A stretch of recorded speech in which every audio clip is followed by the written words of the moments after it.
First and foremost is we need a more diverse workforce.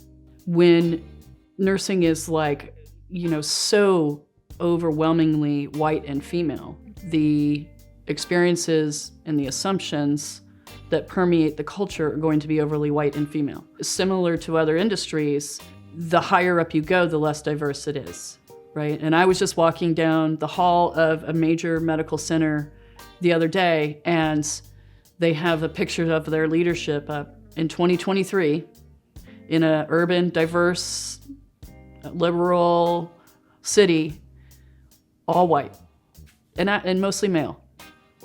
And I don't understand how they themselves are not outraged. It's like a relic in plain sight in present day.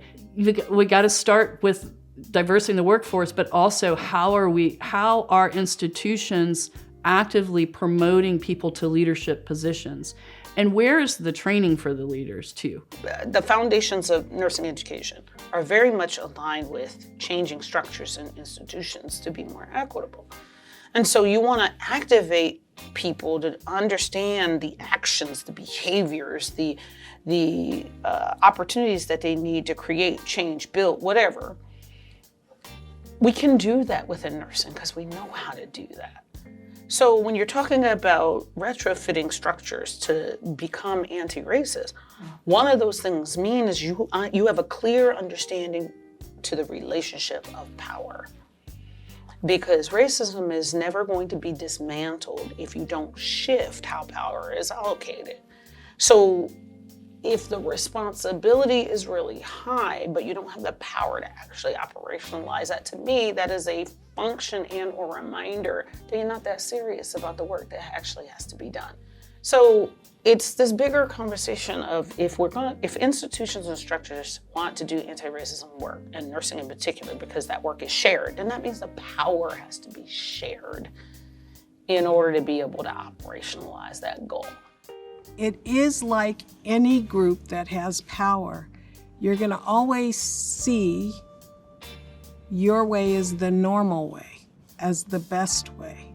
And anybody who says differently, you're scripted to resist that.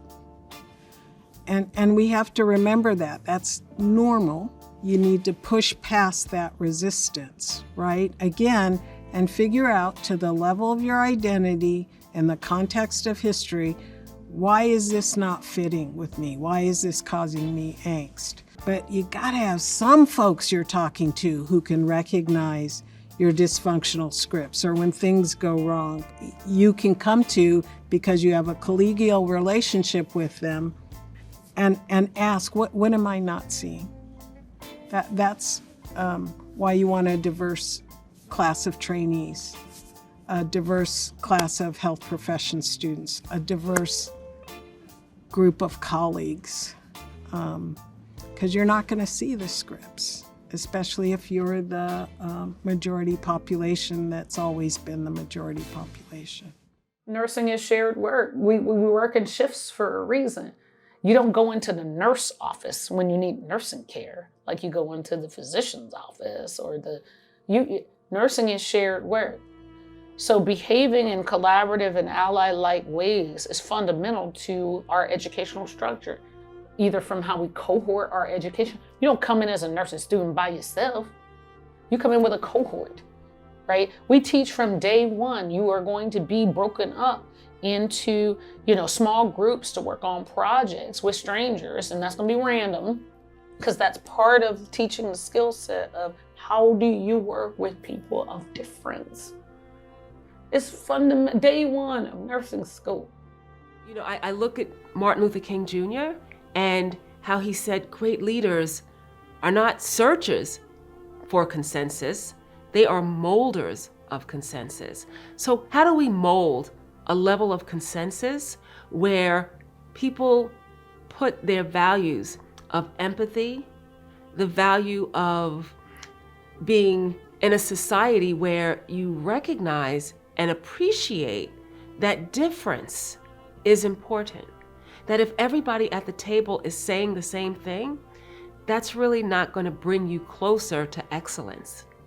you need difference. You need to have safe conversations where individuals can challenge you, where individuals can say something that's different than what you're thinking, and to stretch you in a way that says, we can move forward together, we can agree to disagree on some things, but to recognize that if I truly want to help you, then I have to hear you, or I really don't want to help you. I want to help myself, or I just want to hear myself say, I want to help you.